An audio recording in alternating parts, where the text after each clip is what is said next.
The 2025 Emmy Awards this year is the year for Apple TV Plus. Well, almost. It happened earlier, this week on Sunday, where Nate Bargatze hosted it, and he actually did a great job hosting it, even though there might have been some mixed reviews, which we'll get to as we go through what happened on television's biggest night. So the award show began with with an opening where they kind of go through the history of television, and at the same time was kind of going through what's happening in television right now, which you have Nate Bargatze playing the inventor of television, apparently working with some of his workers, and apparently talk about various things like this. And that is why we will pay the streaming subscription fees. Ah, I see. With streaming, the viewer pays a fee, so there are no ads. If it only were so simple. You pay the fee and there are ads. But that seems unfair to the customer. All right, get out. I found out that probably this opening apparently might have been similar to a sketch that was probably seen on Saturday Night Live, where he's in it, and also apparently everyone else in the opening was also seen in Saturday Night Live, including Bowen Yang as well too. But then a few minutes later after that, then he goes into his opening monologue, where he does apparently do a challenge to anyone that gets an award, because they're trying to make sure that they end the show on time. Of course, with Conan O'Brien doing the Academy Awards, where he's going to try to keep the show on time and not wasting time. And so Nate apparently had this idea where apparently if they do their speech within 45 seconds, they will add money to a total, which is that will be used to actually pay, donate to the Boys and Girls Club of America, and they're beginning at $100,000. But here's the thing that probably made everyone talking about that, and apparently led to some mixed reviews on it. Sorry, every second you go over 45 seconds, we will deduct $1,000 away from the Boys and Girls Club. I know. That's tough. It's hard. That's tough. It's brutal. What are you gonna do though? I can't change it. This is a game I made up, and these are the rules. So. And this apparently produced various moments throughout the award show this year. Like the moment where apparently Hax's Hannah Einbinder apparently went way over that, and also apparently said probably various things related to politics, which probably would get to probably one of the biggest moments of the award show. And I also want to thank the cast and crew of Hacks. And finally, I'll pay the difference. Sorry. Finally, I just want to say, finally, go Birds, fuck ICE, and free Palestine. Thank you. Also, apparently, they had a few reunions too, including Lauren Graham and Elizabeth Dell from Gilmore Girls, as well as Ray Romano and Brad Bird from Everyone's Raymond presenting Best Comedy. And that segment was kind of very funny, because apparently they were talking about when the next time Brad Garrett's probably going to be seen at the Emmy Awards, and they talked about the In Memoriam. And they kind of talked a bit about that too. Then you also got kind of a reunion of the gang at Law and Order Special Victims Unit, apparently presenting Best Drama. Plus, they also kind of did a tribute to the Golden Girls with Rita McEntire and one of the members of Little Big Town and another country singer. And Maureen Steenkamp and Ted Dassin got a Lifetime Achievement Award with the Bob Hope Humanitarian Award for their philanthropy causes. So now let's actually go through the amount of wins that each show apparently got at the Emmy Awards this year.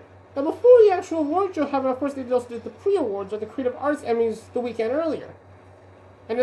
and when that happened, the studio had the most awards, and there was a possible chance that not only that show would sweep the awards, but also it would also could be a sweep for Apple TV Plus, which actually the studio actually did. So what?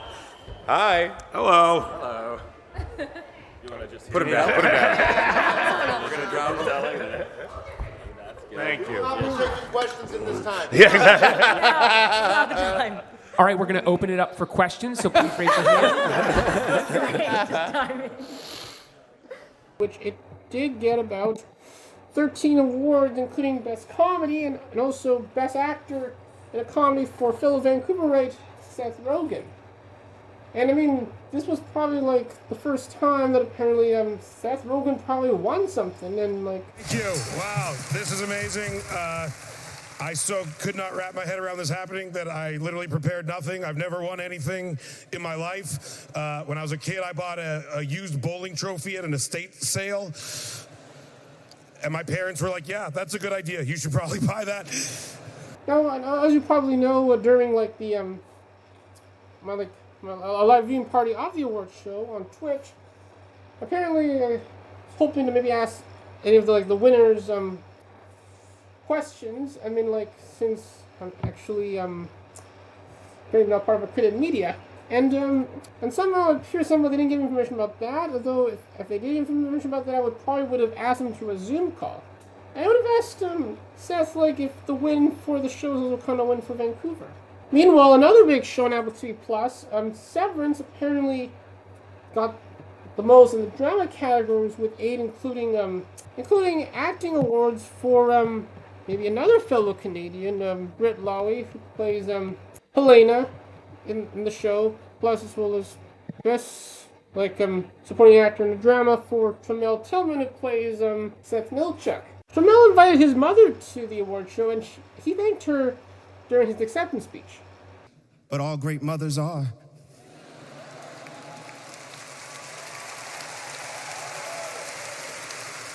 Mama, you were there for me when no one else was, and no one else would show up. Your loving kindness stays with me, and this is for you.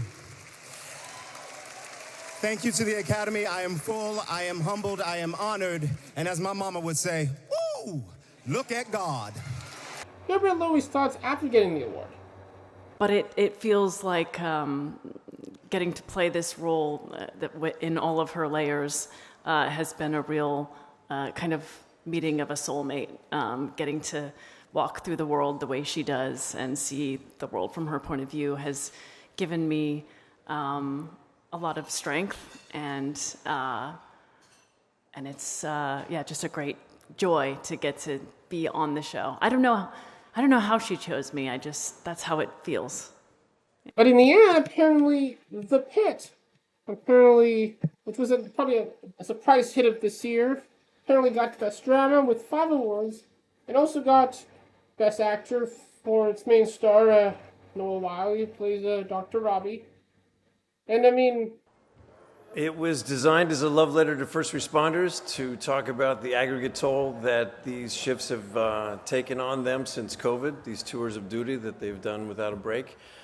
This was an attempt to kind of put the spotlight back on these trenches, which are flagging in morale and in personnel, and try to inspire the next generation to want to go into this line of work, because we're going to need them. And that was the audience we made the show for. That was the first audience that responded overwhelmingly.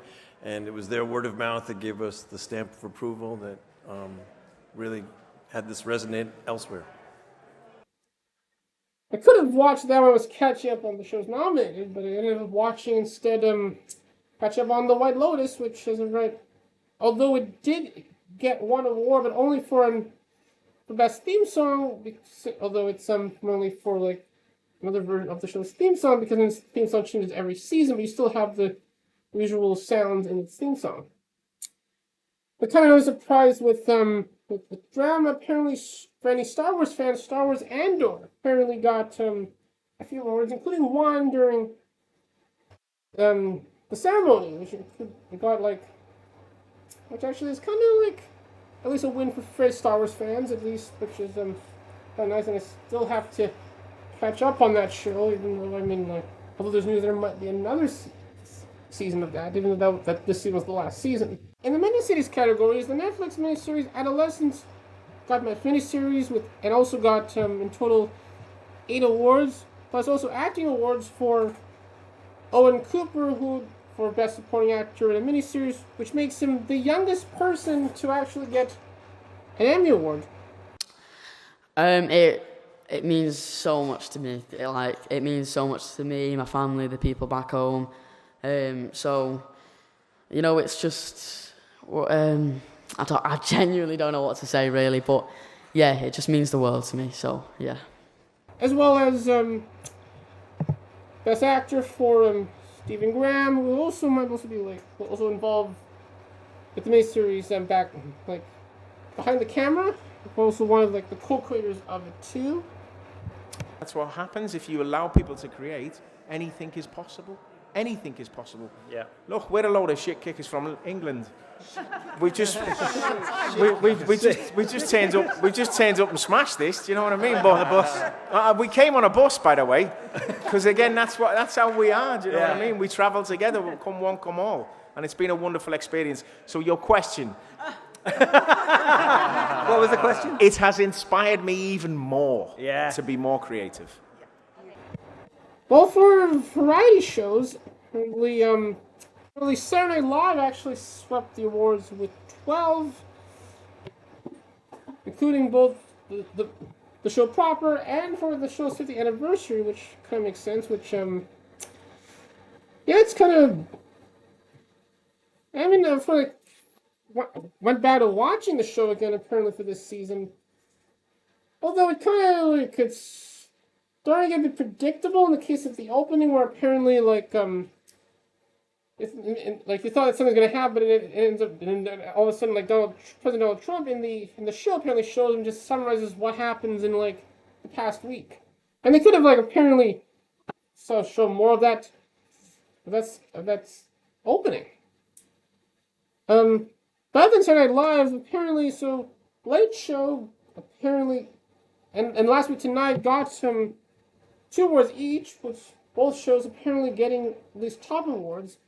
And the Late Show somehow apparently got a few awards just after when it was announced that apparently that's Stephen, which kind of surprising since apparently that Stephen Colbert apparently was #1 actually for the past 2 years, and though I have not watched a lot of late night shows in the past few years, that the only 2 I kind of watched only Last Week Tonight and The Daily Show. Stephen was thankful for the support despite that his show will be ending soon. It was really nice. I'll tell you this. I came out here a lot when I was a young man looking for work. Winning one of these and having the audience stand up is way better than coming out for pilot season. I was very grateful. It was, and I hope, though I know that it wasn't just for me. It was for all these people who do the work every day, who really make it possible. So it was really gratifying, and I'm incredibly grateful. Speaking of Last Week Tonight, of course, the show's still winning in the categories that it gets nominated every year, and still a very funny show. But I mean, with the current landscape right now, this is kind of impacting what's what happened for media in the United States. Of course, just 2 days after the actual award show happened, of course, there was the news of Jimmy Kimmel Live ending due to comments that Jimmy Kimmel apparently said about the recent political assassination of Charlie Kirk. But back to comedy, which apparently is Pax also got 3 awards, including, mainly for acting awards, of course, for not just Hannah Enbinder, but also for G Smart again, and also for another person in the show in a guest role.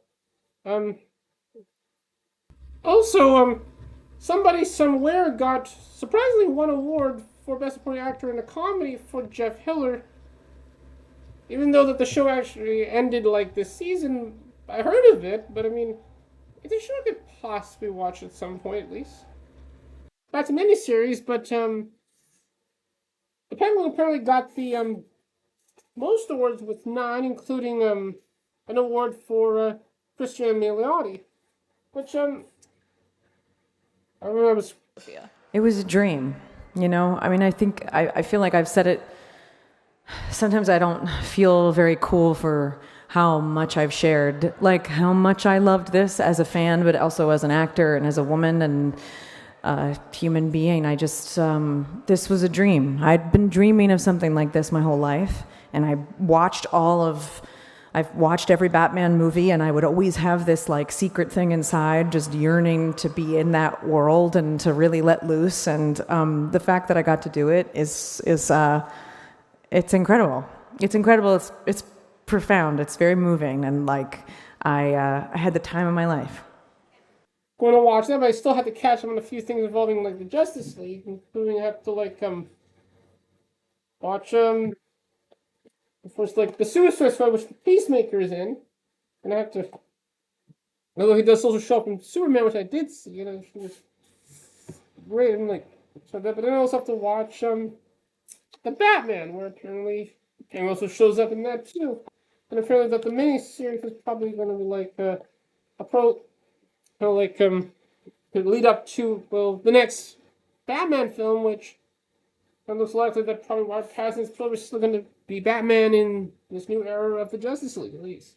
And by the way, those are actually like copies from the library that apparently borrowed. And then for like reality shows, obviously the traitors apparently swept the awards with 5, including best reality show and best host of a reality show for Alan Cumming.